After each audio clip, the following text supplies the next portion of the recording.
가해자의 처벌도 원하지만 피해금 회수가 더 중요하죠.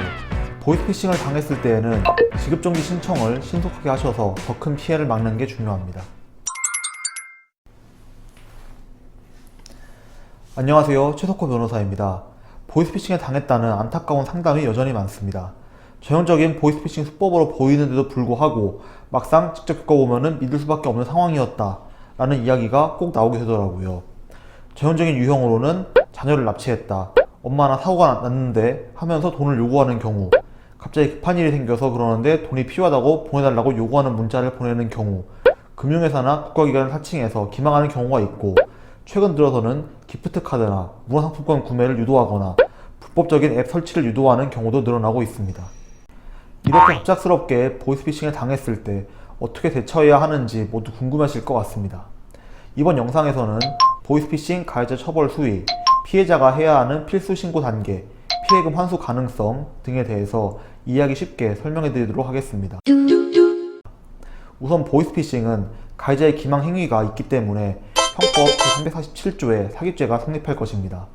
또한 요즘은 전자기기를 통해서 많은 범죄가 발생하다 보니 정보매체를 이용한 사기죄 또한 적용될 수 있겠으며, 협박이나 공포심을 제기한 것에 대해 공갈죄 또는 협박죄가 적용될 가능성도 있고, 국가기관 등을 사칭할 경우 공문서 위조 및 사문서 위조, 그리고 같은 문서의 행사죄도 성립할 가능성이 있습니다. 여기서 피해액이 너무 큰 경우에는 추가로 더 큰 처벌이 발생하지 않을까 궁금해하실 텐데요. 5억 이상의 피해금액이 발생하는 경우에는 3년 이상의 유기징역에 처할 수 있는 가중처벌법이 적용되고, 50억 이상의 경우에는 5년 이상의 유기징역에 처하는 법도 역시 존재하고 있습니다. 근데 피해자분들은 가해자의 처벌도 중요하겠지만은 역시 피해금액의 환수가 가능한지 더 걱정이 많으실 겁니다. 안타까운 얘기지만은 보이스피싱으로 인한 피해금을 전부 환수하는 것은 상당히 어려운 일입니다. 신고를 한다고 해서 바로 범인을 검거하고 바로 피해 금액을 환수받을 수 있을 거라 생각하시겠지만은 경찰에서도 여러가지 단서를 취합하여 한 번에 이러한 가해자들을 검거하려고 하기 때문에 시간이 걸릴 수밖에 없습니다.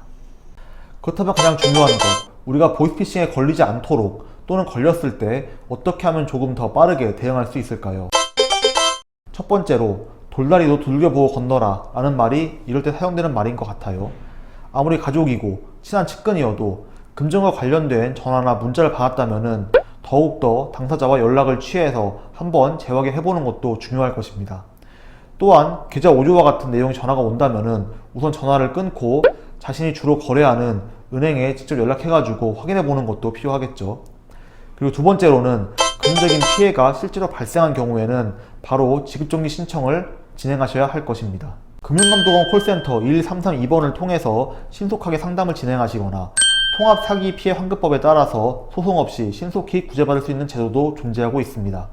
또한 자신이 주로 거래하는 은행에 피해구제 신청서를 접수하셔서 금융감독원이 피해자들의 돈을 찾은 다음에 환급을 해주는 경우도 있습니다. 그렇다면 지급정지 신청을 하는데 어떻게 환수를 해야 하지? 라고 궁금하실 텐데요. 예를 들어서 A의 계좌에서 보이스피싱 피해자의 계좌로 이체가 된 경우 구제 신청을 받은 금융기관에서는 옮겨간 계좌의 돈까지 묶어버리기 때문에 가해자가 돈을 실제로 가져왔지만은 아직 인출을 하기 전이다 라고 한다면은 돈을 찾아올 가능성이 높아진다고 보시면 되겠습니다. 무엇보다 점점 지능적으로 발전하고 있는 것이 보이스피싱 범죄이기 때문에 언제 어디서 누구나 갑작스럽게 당할 수도 있습니다. 항상 경계하면서 상황에 대처하는 것이 큰 피해를 막는 가장 좋은 예방책이 될 것입니다. 오늘도 영특한 최변과 함께 해주셔서 감사합니다. 구독과 좋아요도 부탁드립니다.